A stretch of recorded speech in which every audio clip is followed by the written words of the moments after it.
You never know. It's grown on me a lot, though. Yes, ma'am. Oprah read it. She didn't like it that much. And that was okay. I was on it. I was just so honored that she even read it and cracked the pages. So, she reads so much. I was just... You're right there with me, Octavia. I'm so lucky to have Octavia touring with me. Our first event was in Atlanta, Georgia, and the whole audience were friends and family that I had paid to come.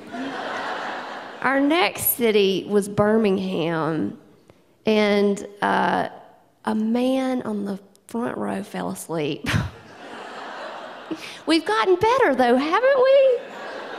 The character's real. I can't tell my family enough. It's fiction.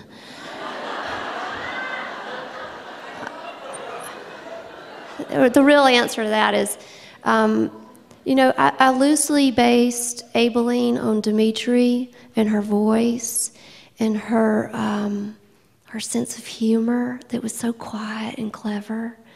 But then I found that Aibileen had a few things to say. They were a little out of character, and that's how Minnie was born. And I kept thinking about Octavia. Octavia's brilliant, she's overly educated and a fantastic actress, but I kept thinking about the way Octavia always speaks her mind. And, and then I panicked because I'd written a novel, 300 pages in the voice of only African Americans. And so I started writing in the voice of Skeeter, and because I wanted to show a rounder picture. But here's the truth of it, and I put this in the back of the book. I can't say it enough. I don't presume to know what it really felt like to be a black maid in the 60s. And I hope no one thinks that I really claim to know that. But I'll tell you this, I think it is my job as a writer to do everything I can to help a reader understand what it feels like to be in someone else's shoes.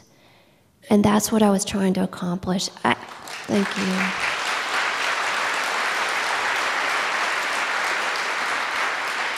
I don't know if I got it all right. I'm pretty sure I didn't get it all right. But I wanted other people to ask themselves these questions that I was asking myself at 30-something years old, 15 years after Dimitri had died. And those are the voices that I felt would best do that. So, yes. The questions about book 2, and we'll have, writers are schizophrenic. And we have to channel these voices. And for me, I get bored talking in one voice. I want to start showing other perspectives. And I was such a tattletale growing up. And I love one character telling on another and getting to see all sides of that crazy, world that is fiction. So I have a feeling there's going to be more than one voice. But the book right now, book 2, is going to be also set in Mississippi. I have a few more things to say about that place. And it's about a group of women that during the Great Depression, it was hard enough for a man to find a job. But then for these kind of white-gloved, middle upper class women who have no skills to find work was even harder. All the men have dissolved from their lives through death or abandonment. So they come up with a clever way of earning a living. So I'll leave it at that.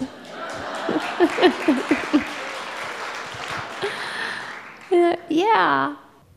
I hope it's starting dialogues, and people tell me it is. People approach me at events all the time and say, I looked up, so-and-so who worked for our family for 40 years, and I asked her for the first time in my life, what was going on in your head, and what's going on in your head now. So I can only hope that it's starting that dialogue, but I think what I'm really excited about is that I don't know, but I hope that other books will be written on this topic.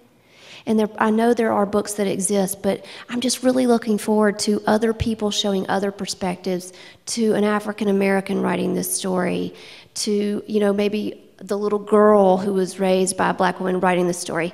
I don't know. I hope it's opened some doors, but I don't feel right taking credit for that, so I hope so. And the other thing that I'm doing that I hope I think is definitely happening here is I'm trying to give back in my community. I'm supporting the public school in my community. That's where my daughter goes, and I'm so proud of that. It's racially diverse. It's culturally diverse, but I don't know. I'm a writer, so I'll probably go home after this book tour and close my door and just get back to writing the next one and hope that, that people will take the message to heart for many years to come. Thank you. Up there, I'm sorry. Yes, a man, heavens. The questions about the movie, I love this question because it's just all come to be in the last couple of weeks. So let me just tell you, Octavia shared with you a little bit about Tate Taylor. We were best friends in school. I mean, since we were this tall, and just troublemakers. Oh, trouble just finds us.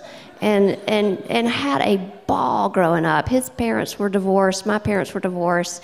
And, we spent so much time together. And if you had asked Tate, as Octavia said, in high school, what do you want to be? He would have said, I want to make movies. And I would have said, I want to be a writer. So I moved to New York and started writing. He moved to Los Angeles and started making films. And then he was one of my first readers of The Help. He lives with Octavia, by the way. And one of my first readers. And, I said, Tate, come on. Let's make this a movie. It's great. Thank you, Chantal.